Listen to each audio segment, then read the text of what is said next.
برحب بكل مشاهدين ومتابعين قناتي. معاكم بوسي من قناة بستفون. الفيديو ده النهاردة هنصوره بتاع الحواوشي المتفرز. طريقته سهلة قوي، ويدوبك تطلعيه من الفريزر تدخليه على الفرن على طول او تسويه على الجريل من بره. سهل جدا. هنحضره بطريقة سهلة وسريعة في نفس الوقت، مش هياخد منك اي حاجة، بس هينقذك في وقت الزناد. يلا بينا نتابع الفيديو ونشوف الخطوات اللي مشيت عليها وازاي هحطه في الفريزر بالطريقة اللي احنا شايفينها. يلا بينا، وما تنسوش تشتركوا في قناتي لو عجبكم فيديوهاتي، وتعملوا لي لايك على كل فيديو. يلا بينا نشوف الطريقة. يلا بينا نشوف الحواوشي اللي هنعمله ازاي. معانا هنا نص كيلو لحمه مفرومه، ويا ريت تبقى ملبسه كده زي ما احنا شايفين فيها نسبه دهون. معانا بصلتين كبار مبشورين، معايا فلفلايه خضراء، وطبعا العيش البلدي بتاعنا الجميل اللي بيبقى طعمه حلو قوي في الحواوشي. يلا بينا نشوف. معانا اول خطوه، طبعا التوابل والسمنه دول كده كده هيتحطوا على اللحمه. اول حاجه انا عايزه اعملها اني هشوح البصل الاول في معلقتين سمنه حلوين كده، علشان بتدي تشويح البصل بيدي طعم حلو قوي للحمه المفرومه. يلا بينا. انا هنا شوحت البصل في السمنه يا دوبك مديني لون ذهبي، هبتدي احطه على اللحمه المفرومه. يا سلام بقى، يدي طعم حلو قوي. بصوا الحواوشي طريقته سهله اصلا. حط بقى الفلفلايه، عايزه تحطي اي حاجه تانية مفيش مشكله، حطي اللي انت عايزاه. ونحط معانا حبهان مطحون، ملح، فلفل اسمر حسب الكميه اللي احنا محتاجينها. معانا السبع بهارات، بتبقى طعمها حلو قوي السبع بهارات. بابريكا حمراء تدي طعم حلو برضو. اي اضافات تانية بقى دي تبقى حرية شخصية. ويلا بينا نبتدي نعجن اللحمة بالمكونات البسيطة السهلة دي.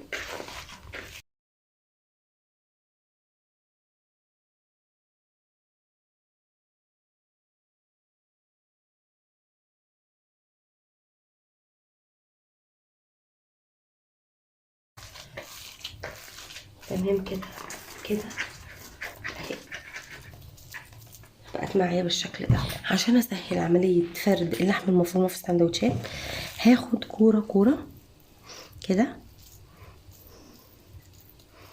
واجهزها تقريبا كده على قد العيش اللي احنا هنحشيه. هكمله وارجع لكم.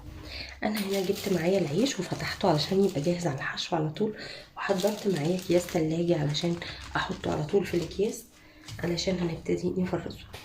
خدت معايا اول كوره وابتديت افردها كده على قد الساندوتش بالظبط زي ما احنا شايفين. ادي اول واحده نحطها على طول في الكيس.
كده خلصنا الكميه اهو.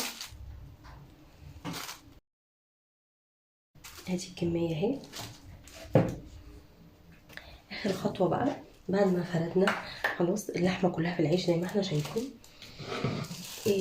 هنبتدي ندهنها بالسمنه بالفرشه كده قبل ما ندخلها الكيس عشان تطلع تتحط على طول في الفرن او تتسخن على الجريل. هناخد اول واحد كده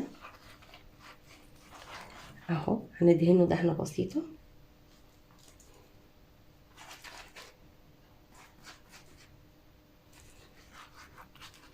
كده. وهنبتدي نحطه في الكيس بتاع التلاجة. انا هنا هحط مش كميه كبيره، مش كلهم في كيس واحد، هحط 4 او حسب الكميه تطلع معاكي. ما تزوديش عن 5، ما ترغيفهم مع بعض عشان ما يلزقوش ويبوشوا منك. حلو قوي لو 4 مع بعض او 5 كفايه، لحد ما نخلص الكميه كلها اللي معانا.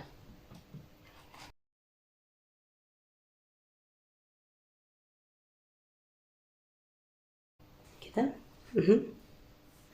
كده خلصنا فيديو تفريز الحواوشي. زي ما احنا شايفين حطيته في اكياس اهيت، وقفلت عليه وهحينه على طول في الفريزر يطلع على الاستخدام. ما تنسوش بقى تعملوا لي لايك لو الفيديو عجبكم، والاشتراك في القناة. اشوفكم ان شاء الله في الفيديوهات الجاية. باي باي.